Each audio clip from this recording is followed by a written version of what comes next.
Saludamos con mucho gusto en la línea telefónica Arturo Ángel, él es periodista de Animal Político. Arturo, buenas tardes, muchas gracias por tomarnos la llamada. Pues no, siempre un gusto estar con ustedes. Muchísimas gracias, Arturo. Pues no hay plazo que no se cumpla, los 32 estados lo avalaron, ya está esta declaración de constitucionalidad. Y ahora, Arturo, ¿qué es lo que sigue en este proceso de Guardia Nacional que creímos muy difícil llegar a este momento? Ya estamos, ¿qué es lo que sigue ahora? Sí, se veía bastante complejo, la verdad, sobre todo ahí a finales de diciembre, principios de enero. Sin embargo, lo que sigue yo creo que es lo más difícil todavía, ¿no? Que es la realidad, la puesta en marcha, la ejecución. A ver, en el tema del proceso legislativo aún faltan cosas importantes. Ya tenemos aprobada la Guardia Nacional en los 32 estados. Seguramente yo creo que tal vez el próximo martes el Pleno del Senado de la República estará también dando a conocer también llevando a cabo este acto protocolario de la declaración de constitucionalidad de la reforma, y bueno, el presidente o el ejecutivo promulgará la reforma. El tramo que falta en el Poder Legislativo, que es bastante interesante porque muchas veces dicen que el demonio está en los detalles, claro. es las tres leyes reglamentarias de la Guardia Nacional en un plazo máximo de 60 días a partir de que el presidente promulgue la reforma. Tendrá que expedirse la ley de la Guardia Nacional, que finalmente es la ley donde va a quedar muy claro. Ahí sí, ahora ya la reforma trae en los transitorios varios candados para la Guardia, por ejemplo, que no haya militares en activo. No sé, creo que hubo mucho cuidado de la oposición al momento de dar su aval de dejar candados. Sin embargo, aún así hay que ver cómo queda la ley de la Guardia Nacional, porque ahí sí vamos a tener claro quiénes son los jefes, claro, cómo se organizan, cómo son los batallones, en fin, todo eso.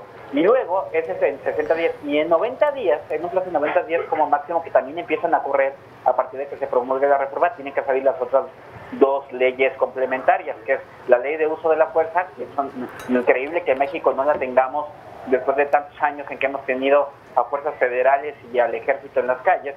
La ley de uso de la fuerza, que va a establecer cómo deben actuar la Guardia y todas las fuerzas militares, y la ley del registro de detenciones, que es una innovación, donde ahora sí se va a crear un sistema en todo el país. Estas dos son leyes nacionales, donde tendrá que crearse un registro de las personas que vayan siendo detenidas, no solo por la Guardia, sino por cualquier fuerza de seguridad pública, con lo que se busca evidentemente prevenir casos como detenciones ilegales, desapariciones forzadas, en fin, toda esa clase de abusos que hemos visto en los últimos años. Nada más, pero nada menos, Arturo. Podríamos decir que estamos prácticamente a mitad del camino, y dices muy importante lo que sigue en el plano legislativo. En ese sentido te pregunto, ¿cómo tendría que llevarse a cabo esta elaboración de las leyes secundarias? También con un parlamento abierto, un seguimiento de las organizaciones, ¿cómo se está planteando y cómo tendría que ser? Sí, sería lo ideal, ¿no? Hasta el momento el Parlamento abierto se ha privilegiado sobre todo para temas que tienen que ver con reformas constitucionales. Sin embargo, dado que esto es la continuación de lo mismo, se tendría que invitar a los expertos. Ha habido cierto diálogo, intercambio de ideas. Por ejemplo, en Animal Político publicamos hace unos días ya una primera iniciativa de la ley de uso de la fuerza, la cual ya tiene cierta retroalimentación de una organización ciudadana que se llama Causa en Común, que ha seguido muy de cerca estos temas, pero sí, evidentemente lo que nos han comentado en su momento los legisladores, sobre todo los senadores, que es donde al parecer van a caminar primero las leyes complementarias, es que van a intentar que se aplique esta fórmula de intercambio de ideas.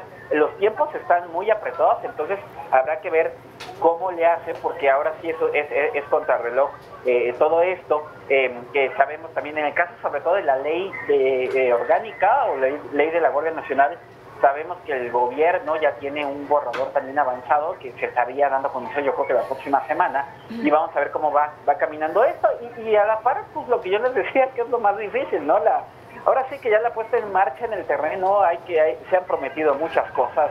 Creo que el gobierno ha puesto mucha esperanza en esta nueva fuerza de seguridad. Hace rato incluso la Secretaría de Seguridad Ciudadana ponía un tuit que acaban de borrar y de modificar, pero ahí lo tengo porque no tengo en cuenta, donde decían que con la creación de la Guardia Nacional se iba a garantizar la paz y la seguridad del país. Ya lo corrigieron y dicen que más bien va a ser uno de los objetivos de la Guardia, porque si apostarle a que una nueva fuerza va a venir a cambiar lo que hemos vivido por años, está muy canijo, pero hay que ver cómo, sobre todo cómo van a ir avanzando en dos cosas para lograr el estado de fuerza que han prometido que tenga al final del sexenio, que son 150,000 elementos, pero a su vez no solo es lograr el estado de fuerza, sino que estos guardias nacionales no sean soldados de tropa, porque reclutar soldados de tropa es sencillo relativamente, pero reclutar policías que requieren, por ejemplo, que pasen por un control de confianza, que un soldado de tropa no pasa por él, pero un policía sí, eso vuelve muchísimo más complicado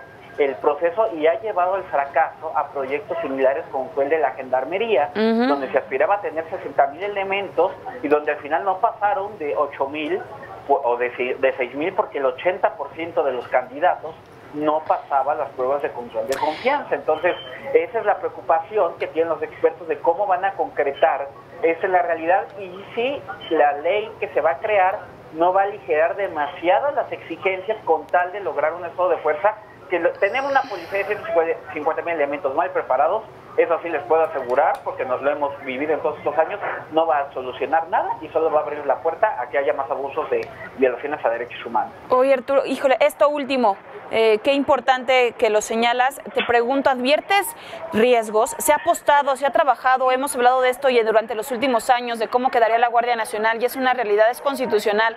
¿La realidad puede rebasar, a tu consideración, esta condición de la Guardia Nacional por mucho trabajo que se esté llevando a cabo en ella?